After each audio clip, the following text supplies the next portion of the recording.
Hello there, this is a phone video, pretty amateurish, to show you the Christmas bike light I built for the London Kiddergle SMAS family bike ride.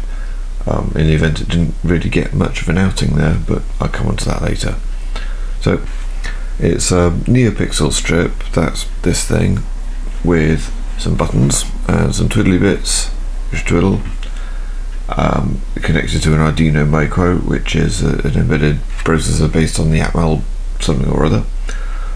They're not actually brand name Neopixels. Neopixel is a brand name which tends to get used for generic strips as well.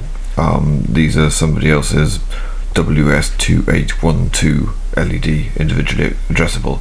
I'll show you the controls first. Let's just reset it. As you can see, it starts out with nothing lit.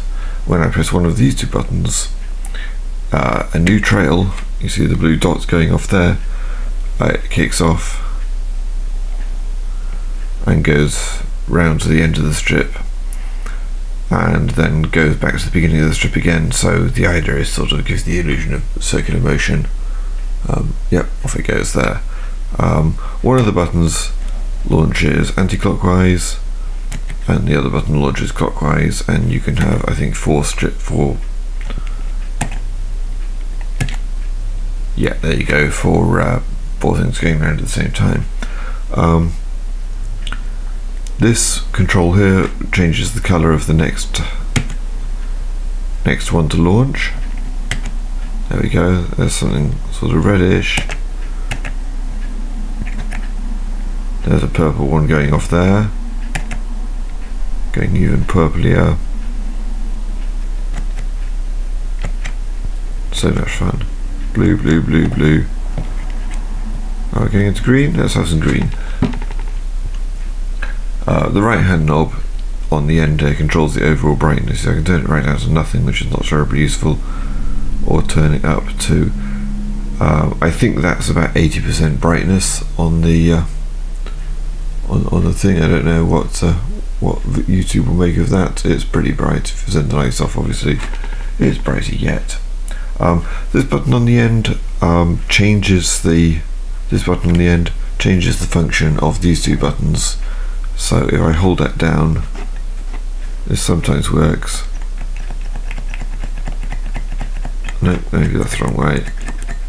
There we go. Hold that down and press the bottom button. I've speeded the whole thing up quite a lot. Zip, zip, zip, zip. Yellow. That's quite a nice, pretty yellow, isn't it? Okay, so I'm going to pop the cover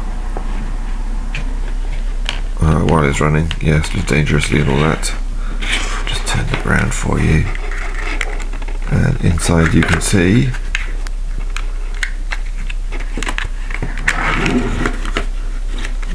one-handed. Yes, love you.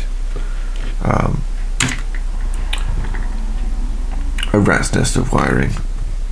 Although, frankly, that's probably an insult to house-proud rats everywhere. And so there's the Arduino micro in the middle there, mounted on a piece of VeriBoard, and all the wires connecting it to the various different bits. If I could give you one piece of advice about building these kind of things, it would be not to use VeriBoard. The reason for that is that the wires fall out when you vibrate it or when you knock it, and what actually happened with this one is the whole thing stopped working when I wheeled the bike off a curb. The reason not to do it is that the wires fall out when it gets vibrated or knocked. This is especially the case if you have two wires of different thicknesses, or two connections of different thicknesses in the same vertical column. So for example, if you look at the power connections here, you've got some actually quite thin wires here going off to the strip, and some rather thicker wires I've used to wire the ground connections and the 5V connections in for these potentiometers.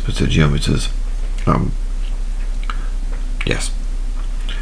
So yes, that would be my one piece of advice for how to build these things, is once you've proven that you've got the right things connected to the right holes, go and get some strip board, or go and get a PCB made up, or just anything with connections which are actually going to grip properly.